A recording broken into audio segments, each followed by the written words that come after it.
If you've driven around the Grand Rapids area lately, you may have seen our guest for today's coffee break conversation on a billboard.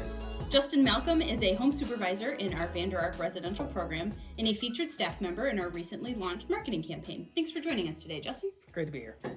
Can you tell us a little bit about yourself, how long you've been here, your experience, and what brought you to Wedgwood?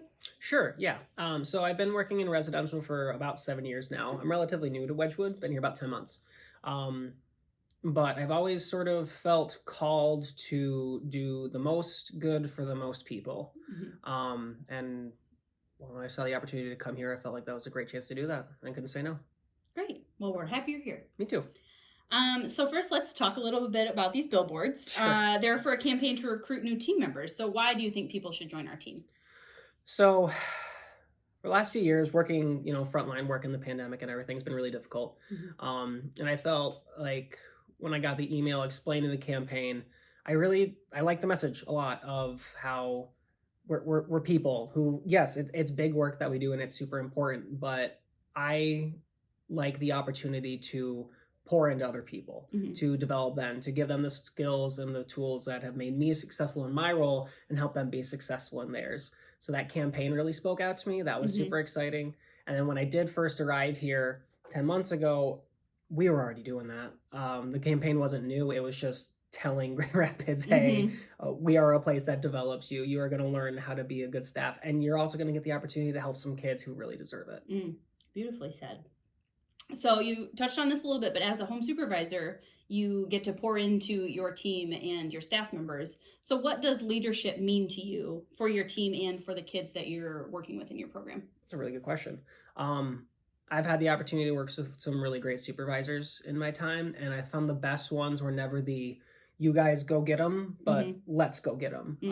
Sort of, not the best metaphor, but like the in the trenches stat or soups who are on the floor working with you and like interacting with the kids and hanging out. Leadership to me isn't so much telling you what to do, but showing you how to do it and doing it with you. Just because the work we do is this job's weird, and I can give my staff advice like, hey, if you're, if a kid is feeling some sort of way about something, maybe try this. And I have like flow charts in my head of how to like interact with a kid in crisis and stuff like that. And I can tell you all of that, but to be on the floor and show it to you, it's going to help my staff learn what to do. And also it's going to help those kids in those moments. So leadership for me isn't so much, how can I get you to fill out your paperwork and meet your job description, but like develop you as a person, because the better my staff are at that, the more skills and confidence I can instill in them, the better results my kids are going to get. Well, and the kids are human. So, I mean, yes. What works for one kid's not necessarily going to work for another. So it's teaching people how to kind of assess and adapt. And I can't give you a script. I can't say, go talk to the kids and say these things and it's going to be fine. I can teach you mindsets, though. I can teach you thought processes of, hey, if a kid is responding in this manner, this might be what they're feeling. You need to approach it a different way rather than saying, okay, you say this, and then if they say this, you're going to say, no, I can't teach you that. I can't just give you a laundry list of words to say. You need to know how to connect with a kid, how to develop trust with a kid who hasn't had any adults in their lives that they can trust, because we're role models. And our kids are sponges. They're soaking up everything that we do. So I try to coach my staff with that mindset. So what do you consider to be the most important or impactful part of your job? So I touched on that a little bit earlier, but I really like developing my staff it's always number one. I'm not here 24 hours a day. And I trust my staff a lot that when I leave that they're going to do all the things that we've talked about and follow all our kids' programs and everything. And the most important part of what I do is developing my staff, giving them, this is a hard job. It's a weird job and it's a hard job. And I want to be there to support them and teach them and coach them to do this work as well as they can, because our kids deserve it. Ultimately, their well-being, and it's not solely my responsibility how things go here, but a lot of it is. And I want our kids to get all the care and love that they deserve. They've been through some really traumatic, horrible things. They deserve a place to heal, and they deserve staff that are going to do that healing work. And ultimately, I need to hold my staff accountable, hold myself accountable to make sure that all those things are happening. So, what do you think makes Wedgwood such a special place to work or to find healing or all of the above? Yeah. Last couple years, we've seen some closures around the state involving programs similar to ours, organizations similar to Wedgwood. And having coming from one of those, one of the questions was, what's Wedgwood doing right? And now that I'm here, I know exactly what we're doing right. We have leadership who's been here for a really long time and is super passionate about the work that we do. They're mission driven. They know what our staff need to be successful. They know how to teach our staff and hold them accountable. They know the programs, the treatments, all that stuff that we need to do for our kids to help them get better. And then we do it. It's not just the knowledge, it's the follow through, it's the skill, our kids need this level of therapy, this level of intervention. Let's go out and do it. And then we have clinicians, techs, therapists, however you want to shake it. We have the people here to do the good work that we want to do. I think that's what sets Wedgwood apart from these other organizations is we have a mission, we know what we want to do with it, and we know how we're going to do it, and we've got the people who want to do it. That's the big one. And I think having that kind of like central direction really helps. Like, everybody's on the same page with Absolutely. We're doing this as a mission, personal mission, as a mission as a church, a community of believers maybe is a better word to say. We're all like on the same team. Exactly. Great. Is there something that God has made clear to you through your work and your time here at Wedgwood? When you first asked me this question, it was hard because there's a lot. But I think really specifically, my time at Wedgwood, at least, it's shown me that there's hurt in the world. Our kids have been through a lot. No kid comes here without having experienced abuse, trauma, and neglect, usually all three. And that can sort of put a damper on things. But being here, surrounded by a staff who do care so much, and who are so equipped to help, it showed me that like there's light if you look for it. You can be the healers if you want to go out and do the healing. What Wedgwood's been a calling. It's a challenge almost. So like you get to do it now. You're in a position, you're working in a spot with kids who need the help. Do you want to do it? Like God's just presented me an opportunity more than anything else. Oh, that's beautiful. I love that. Is there an impactful experience from your work that has stuck with you? It's been a lot. It's funny. Anyone else I talk to in residential, 7 years makes me a dinosaur. But at Wedgwood, it's like, oh yeah, he's getting there. Just because through God's grace, we have had staff stick around because they care so much, which has just been excellent. A particularly impactful story. I had this kid. I used to work with littles back in the day.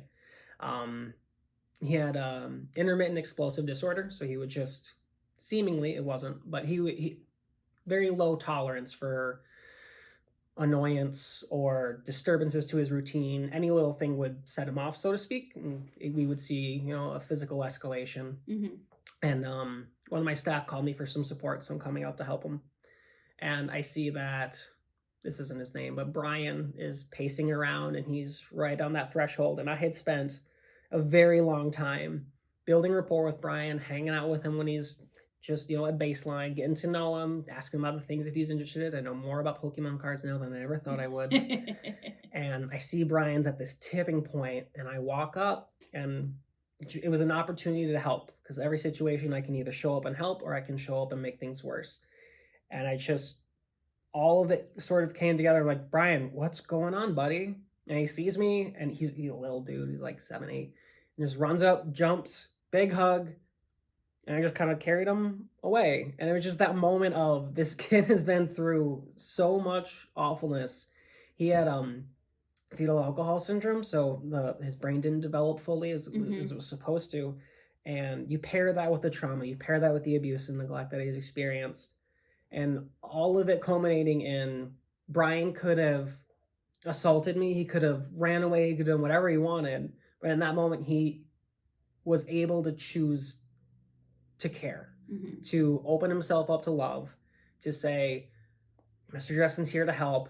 I'm safe with Mr. Justin. I can run up to him and give him a hug. And that's what I want to do in this situation rather than fight. And for me, it was this switch moment in my career of, I can do that with every kid. I can show up and be that person for every kid. Maybe not as successful every single time, but I can still try. I can still try to be the person that every kid can trust. And that mindset it's what's kept me here for so long, working with kids and trying to be someone that our kids can trust and overcome all that trauma and abuse so that they can be better for having known me, having been here. Just having examples of healthy, safe adults is sometimes almost as impactful as any amount of therapy that we can provide. Yeah, our kids have learned a lot of survival skills, and not trusting adults has probably been a big one for a lot of them. And I try to instill this role model mentality in my staff because we are. Our kids have had, however many years of bad adult role models in their lives. They're going to look at you as an adult role model. You can either choose to be a good one or a bad one. If we want our kids to heal, we have to be the good ones. So everything we do all the time, every day, every shift, our kids are absorbing it like sponges. So we got to be on our game because the way we talk to other kids, they're going to see. The way we talk to them, they're going to see, of course. But the way we talk to each other, they're going to see too. And if we're not on our game the whole way through, we're doing a disservice for our kids. Yeah, that's important. That every interaction that we have around here is impacting the kids, the team, everybody. Good reminder. If you could share one message with our listeners and community supporters, what would you like to make sure that they know about Wedgwood, the work that we do, and the kids and families that we serve? Like, I know the stories that we hear about all the successes at Wedgwood and everything like that. And like, oh, we brought in Timmy and Timmy had experienced all these things, but Timmy was able to grow and develop. And now Timmy's enrolled in college and he's doing great. And we do have Timmys, of course we do. But even if we get a kid in here who doesn't go on to do, these big, incredible, like typical pathway things, all of our kids, top to bottom, deserve our love and respect and our care. They didn't choose the things that happened to them, and they've learned some really maladaptive coping skills that have kept them alive and safe and fed and sheltered for this long, and now those skills don't help them anymore. What we're trying to do, what Wedgwood's great at doing, is unlearning these bad techniques and trying to replace them with safer ones. And just, even if our kids struggle, and they do, they always do, but that's okay. They still deserve love. They still deserve care. They're gonna stumble. Growth is not linear. It's 2 forward, 3 back, 5 forward, and just progress and trying to move forward. It's not always okay. I learned this skill and now this one and then this one, and now I'm a fully functioning adult. They're gonna struggle. And even if they do, they still deserve love. They still deserve to be cared after. I kind of rambled off towards the end, but it's a great reminder that, success for anyone looks different regardless of your situation. And it just always looks different, and it's a great reminder.